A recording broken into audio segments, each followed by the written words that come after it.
So it's your job to start calling on the phone, calling the cinematographers, and if you're in really the bullshit pre-production, you say you're going to shoot in a week or two, but maybe you're lucky if it's 2 years from now, and you're just trying to get some names of cinematographers that might work with you, just call them up and say, hi, I'm a low-budget filmmaker, I'm planning to shoot a feature film, I really don't know what the budget is, but it's low budget, if you're interested in working with me, send me your resume.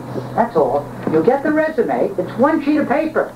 It lists out 10 credits of the last year, and you'll see, were they an operator, second AC, first AC, DP. It'll say if it was a rock video, feature film, broadcasting TV. You'll see. Then you call up, you'll sniff out from these 10 resumes for that. Ooh, that looks pretty good. You've already told them it's low budget, no budget. They know it's no decadent gig. And then you call them up and you say, do you have a sample reel? 35 millimeter. You don't want to see it on tape. If they ever say they have a sample reel, 35 millimeter, then you'll rent the screening room and look at it for 20 minutes. I don't even look at it. Because I know if the DP has a sample reel, it means he's had experience in 35 millimeter. And if it's good shots, he'll put the reel together. If it was rotten shots, he's not going to put it on the reel. So I know the reel's going to look good.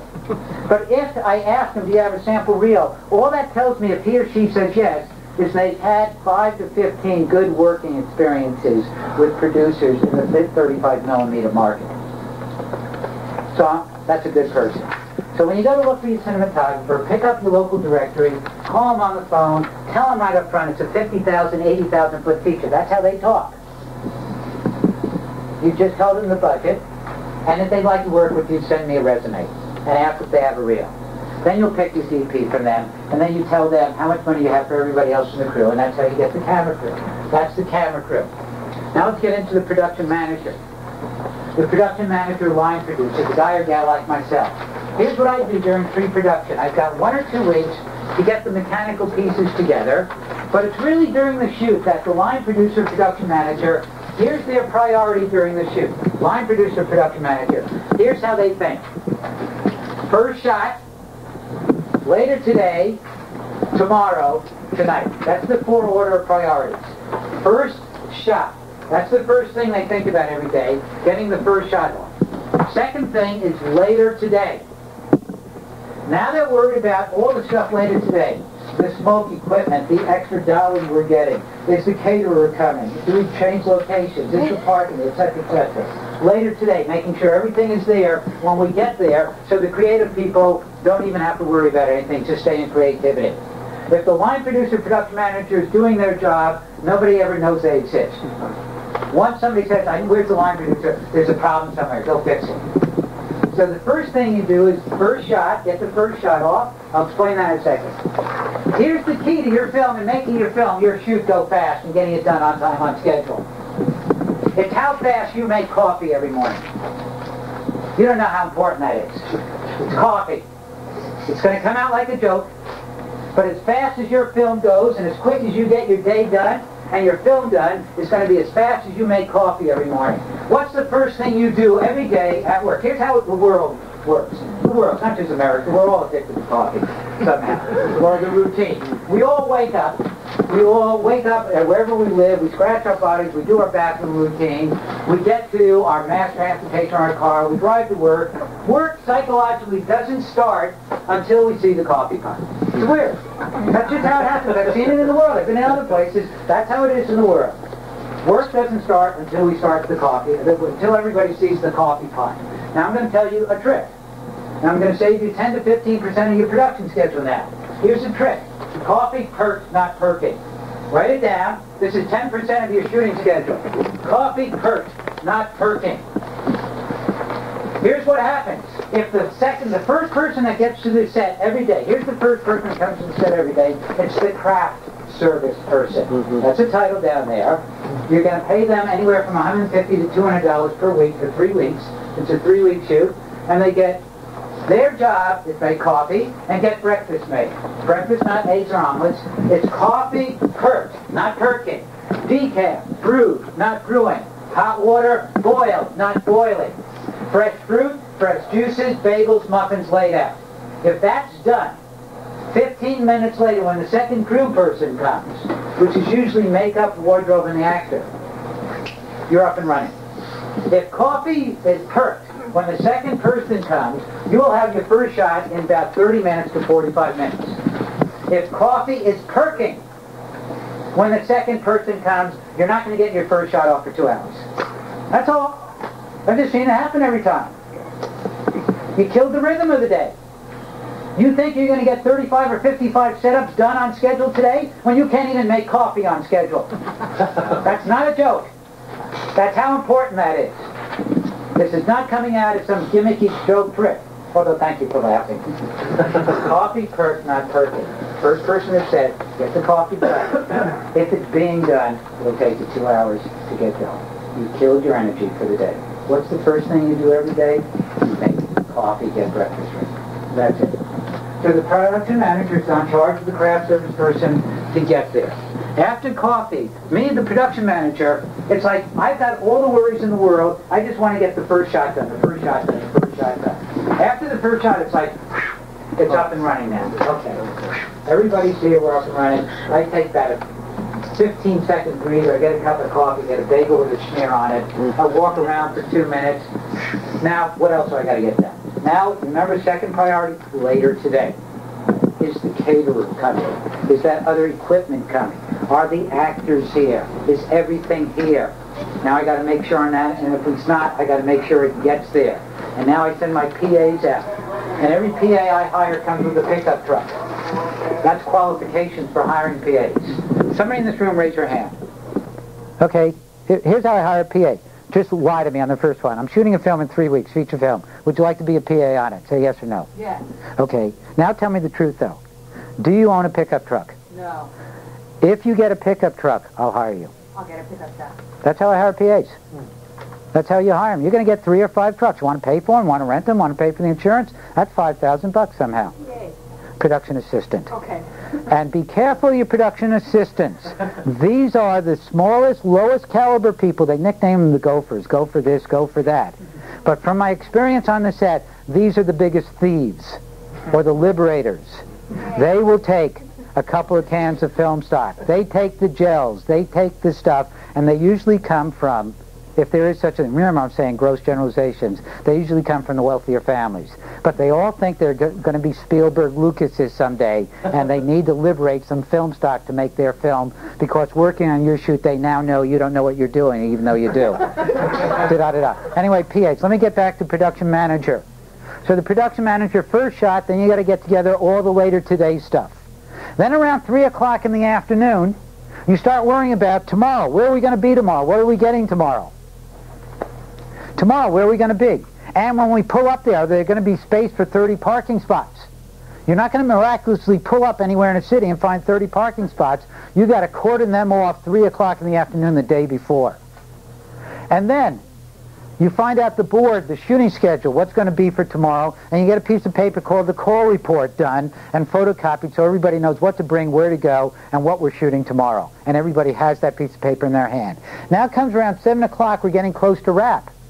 Now at wrap, you're not finished, production manager. Now you got to get the film stock to the lab, sound stock to the transfer house, the stuff from the days before put together, and you got to set up dailies and screenings and get the daily and screening room set up. So the production manager is going from about 5 a.m. to midnight every day for the 18-day shoot. That's the production manager. This guy or gal, for this shoot, I would pay $5,000 to $7,000 for the 3-week shoot. The DP, number 13, I would pay $7,000 to $9,000 for 3 weeks. You know what? That's $2,000 to $3,000 per week. That's a lot of money, guys. That's more than enough. That's more than enough. $7,000 to $9,000 for the DP for the entire thing. Number 15, your production designer. This is going to be the first person you hire that during the shoot you're going to have to learn to say that no word to. And it's going to probably be the sweetest person that around the 3rd day of the shoot comes up to you and says, we need more money. And then you do a stupid thing like you've been taught in film school that you're supposed to communicate. So you communicate with the production designer and you show the production designer, here's the budget. Here's how much money I'm communicating. Here's how much money I have for film stock, how much money I have for lab, for lights.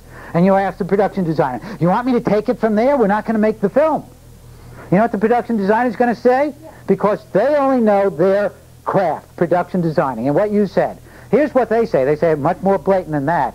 the production designer, when you've communicated, which I think is dumb, when you communicate with the production designer and you say how much you have for film stock, lab, camera, you want me to take it from that to give you for your production design budget or your art budget? They'll go, yeah. And they'll say, let me explain something to you, Dove, about filmmaking. And go, uh-oh, here it comes. You go, if you only give me X money to design this set, I don't care, you can shoot it with, if I only have X money to build crap, I'm going to build crap the best way possible, but it's crap.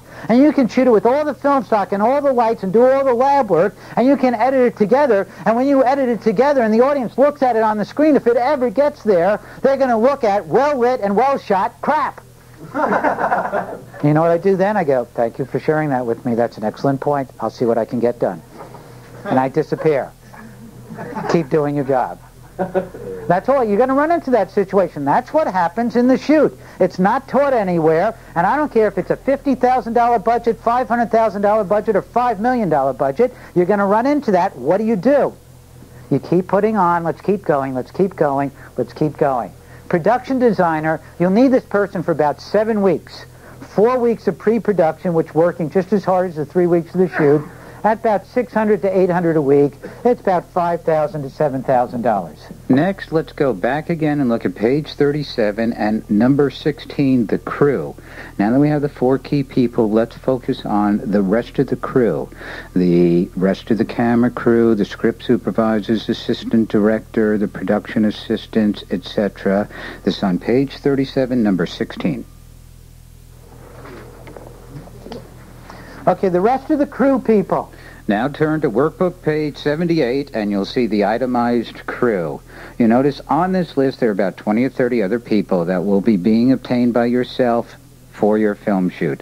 Of course, number 1 up there is producer. What is your producer's fee? You now know that. It's whatever your lifestyle is for 4 months. You need that as a fee. Next is production coordinator. Production coordinator.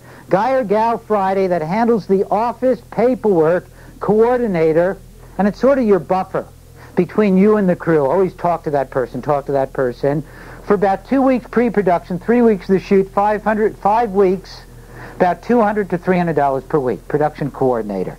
Next, director. We've got the director's salary up there on the top, $5,000 to $9,000, but we're going to need a script supervisor. Script supervisor is a person that's in charge of the script and has got about 3 jobs during the shoot. Number 1, they're covering, the nickname is they cover the director's ass. They make sure the director doesn't flop the eye line or the 180-degree rule. Stand up, please. What's this? Just stand up, please. We're 2 actors facing each other. Right through the middle of our head there is an imaginary line. Once we put the camera on one side of the imaginary line to get our master shot, we never, ever put the camera on the other side of the line to get a medium shot, close-up shot, reaction shot, POV shot. Thank you.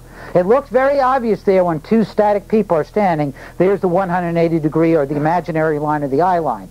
But when they're shooting a scene, it's a circle, and we're walking around. Or it's a table scene, which is royally difficult to figure out. You always notice when you see on TV and they're shooting on table, we push everybody sort of to the back part of the table to try and figure it out. So the script supervisor is making sure the director, who's going almost neurotically crazy during the shoot, let's go here, let's go here. Wait, sir, you can't do that. You're flopping the eye line. Somebody's keeping touch of that. Next, the script supervisor is keeping these notes, the script notebook. What the notes are needed for is when you get into post-production, and it helps you in efficiency in the post-production process, knowing where all the scenes and all the shots are, and it speeds up editing. That's really why you need those notes. And then the script supervisor is in charge of continuity, making sure, like a glass of water. We get the master shot, I drink half the glass of water. Then in 2 minutes we do the medium shot, and the glass is now half empty. We can't do that and cut it in because the audience is going to see the glass go from full to half to full to half, and the audience is going to go, amateur film. So who's in charge of looking for that all the time? The script supervisor. There they're called the continuity person. You need this person for 1 week pre-production, 3 weeks of the shoot, $400 to $650 a week. $400 to $650 a week, more than enough. Next, production manager, we already have that person. Next, you'll need an AD, assistant director. Where the production manager is concerned with later today and tomorrow, the AD, who is sometimes called the slave driver on the set, is concerned with the next shot. the next shot. It is their job to get the 35 to 55 shots or setups that you scheduled today done. They're the slave driver. They're the pusher. So the AD you'll need for 1 week prep, 3 weeks of the shoot. The prep time is maybe $700. The shoot $900 to $1,000 per week.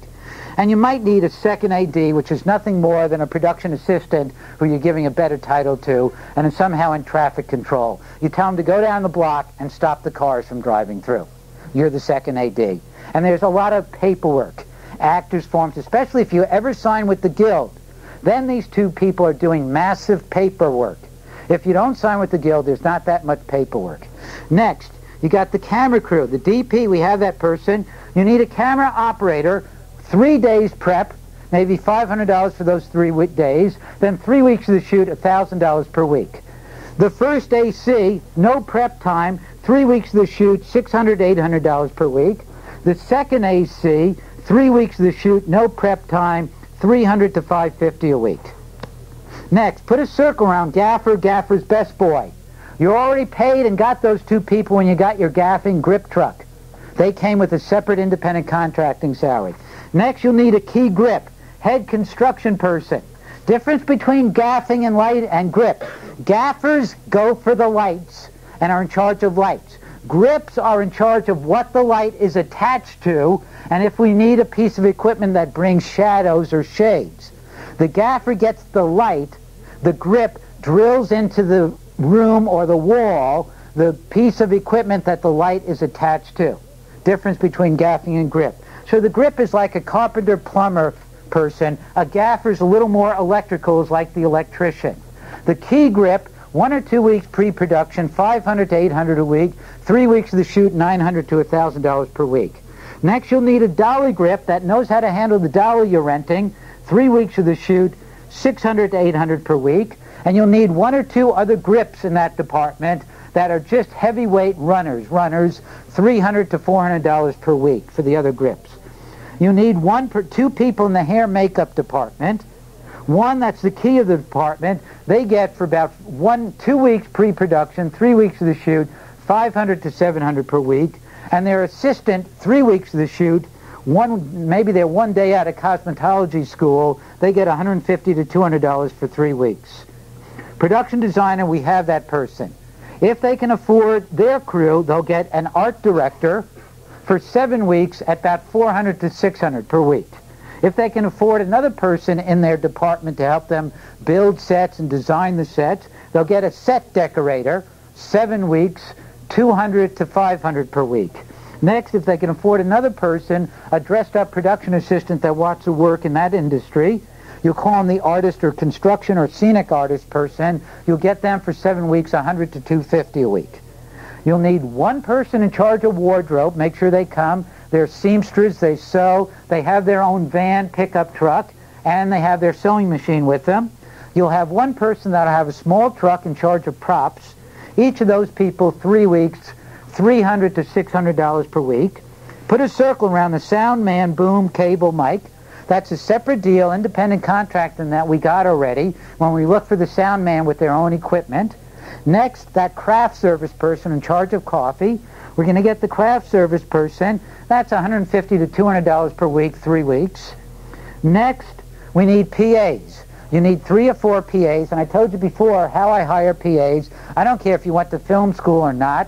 You're not going to make this film. I just need runners and gophers. If I need runners and gophers, I need trucks. And you'd even like somebody to have a motorcycle. Because when you send somebody to go for something between 4:30 and 7 o'clock, it is rush hour traffic. Anywhere in the world, it's rush hour traffic. I was once on a shoot in Samoa. It was rush hour traffic at 4:30. The 2 water buffalo bumped into each other. It's always rush hour traffic. You need a motorcycle on your set also. And you need these 3 or 4 PAs. You pay them $125, $150 per week. And you have them. That's your crew. By the way, that pencils out to $5,000 to $7,000 per week. Other than the key people, if it's a 3-week shoot, this is $15,000 to $21,000 for the rest of the crew. So you got your 3 key crew people, or the 4 key crew people, and about the 15 others for a total, if it's about 30 to 45,000. We're assuming a 3-week shoot here. We're about to break for lunch. So now let's take a focus. Let me go a little calmer for about a minute, then we'll break for lunch. So you understand what we've done. Once again, remember this class is not about no-budget guerrilla filmmaking. What I'm doing right now is just teaching you the basic concepts of what will probably be the most logical budget you'll get. Then at the end of today, we're going to go down from 300,000 to 200,000 to 150,000 to 100,000 to 50,000 to 20,000 to $5,000. I'll bring you down. Then you're going to go home tonight. And if I've done my job as a teacher, half of you are going to come back tomorrow and say, Dov, you owe me a night's sleep. I stayed awake all night long thinking. Then tomorrow, the first half hour, we're going to go up in budget. We're going to go up. See, now, after I do this with you, and we finish all the other numbers, you're going to know what it takes to make a $500,000 or $1 million budget feature film, which really is, once again, 150 to 300,000 in cash. Now, tomorrow, we'll go to a 500,000. We'll go up in budget. And I'll say, now, what if you really have 500,000 in cash? What are you going to do with the extra 200,000 to make this film a better film? Now it will become very relevant to you. If I just start at that number, it's nice theory. Now you've gone through boot camp. Now, what if you had 500,000? How do you spend the extra money to make it better? Then we'll go up to 700,000. Then we'll go up to $1 million. And we'll include $1 million to $2 million. Then $2 to $3 million. And even $3 to $5 million. So today you're just getting the basic points across. Boot camp for the $100,000 to $300,000 budget, which is the most commonly shot feature film in America. There's nothing amazing about this. This is very common. Then at the end of today we'll go down in budget, and tomorrow we'll go up in budget. So the classes will run the gamut, and you'll walk out of here by the end of today and the first half hour tomorrow of knowing how to make a film, feature film, from $5,000 to $5 million. Exactly. Not theory.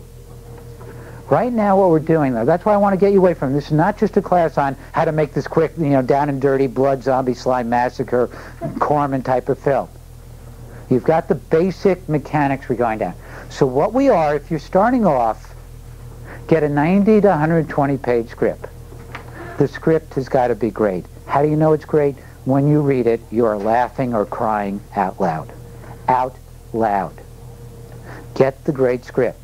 If you have little money, keep the great script simple. Don't go to 120 pages, stay closer to 90. Don't do a lot of moves, a lot of locations. Keep it a basically stage play, non-action oriented, dialogue drama oriented. You're not worried about the guilds or unions. You're not intimidated anymore. You're hiring whoever you want to hire, and if you want to hire people in the guilds, you can hire them in the guilds. You'll get your writer to write the script, even if they're in the Writers Guild, $2,000 to $5,000. And if they're not in the Writers Guild, that is all they ever get paid. Never pay more than that if they're not in the Writers Guild.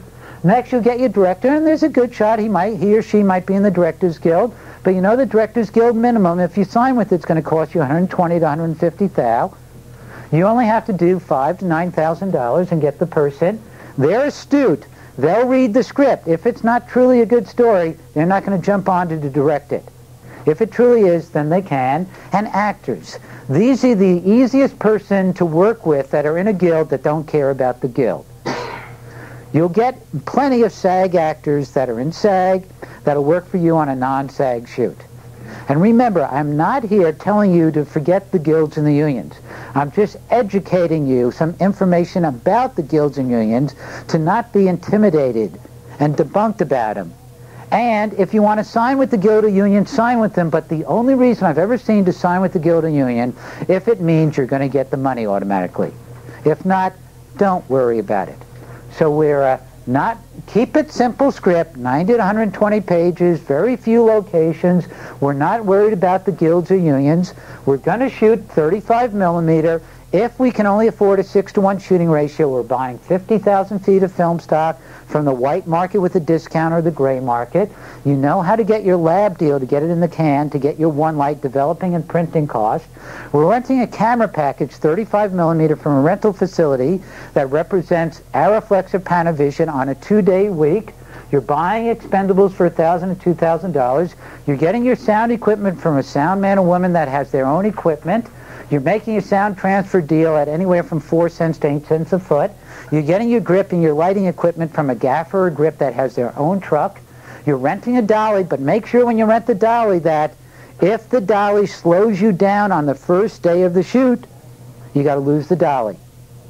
The job is get it done. Get it done as well as you can, but get it done. And if the dolly, setting dolly shots up, they take time, leveling them, flattening them, and that's when the craft of the focus puller really comes in, because focal points change on the dolly shots. On the static shots, that's easy to be a focus puller. There's no pulling the focus. Just put it there and walk away. Next, when you're getting your crew, don't look for all these people. Don't worry. You just hire 4, maybe 5 people. The director, the DP, the production manager, the production designer, 4 key people, and more than likely the production coordinator. Tell them how much money you have for everybody else. They'll get everybody else, and there's the rest of the crew. Okay, we're about to break.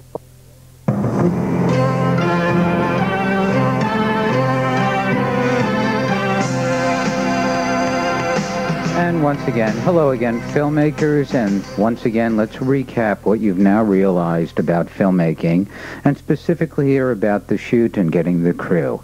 First off, when you get the crew, stop worrying yourself and thinking about how many and all those names and all those people and all those resumes I got to get. And don't put yourself into overwhelm that you got to hire 20 to 50 people. What you focus on is what's called the key people, the key crew people, the key production people. And these are really 4 or 5 people. These 4 or 5 people that you hire. You hire them. Once you hire them, then you tell them how much money you have allocated for every other individual on the crew, and they hire everybody else. You only hire 4, maybe 5 people. Once again, the 4 to 5 people that you hire yourself are the director, number 2, the cinematographer or director of photography, number 3, the production manager or line producer, and number 4, the production designer, and quite possibly number 5, the production coordinator. You focus on them. Find the best of those 4 and 5 people that you can find, then tell them how much money, and they'll hire everybody else in the crew. Then you found out about the other 15 to 20 people in the crew, which ones to hire, how much to pay them, how long to pay them. And remember, once again, we're focusing on a low-budget $150,000 to $300,000 feature film shoot. So now you understand how to get your crew together and when it happens during pre-production. Next, you've learned a trick about the shoot, and really what's going to happen during the shoot. You always say you intend to make the film on time, on schedule, on budget. Well, one of the tricks of making your film on budget is when you do your budget during pre-production, you've got to learn and be able to execute that budget during the shoot. Now comes the shoot, you're going to find that just about every cast and crew person is going to come to you and ask for some more money. Well, for whatever reason, we need some more money. You've now learned if you believe in bringing the film in on schedule, on budget, you can't give them any more money. So you've got to say the word no to everybody. But you've learned a proper way of saying that in a positive way of, thank you for that information, thank you for sharing that with me, let me see what I can get done. That's not meant as a gimmick. That's one of the key tests in being able to get your film shot on schedule and on budget. Don't write any more checks. So now you have some idea of how to communicate, how to get your crew, and how to execute your shoot on budget by saying no all the way through and getting it done the best way possible. Once again, now you understand something more about filmmaking, and happy filmmaking.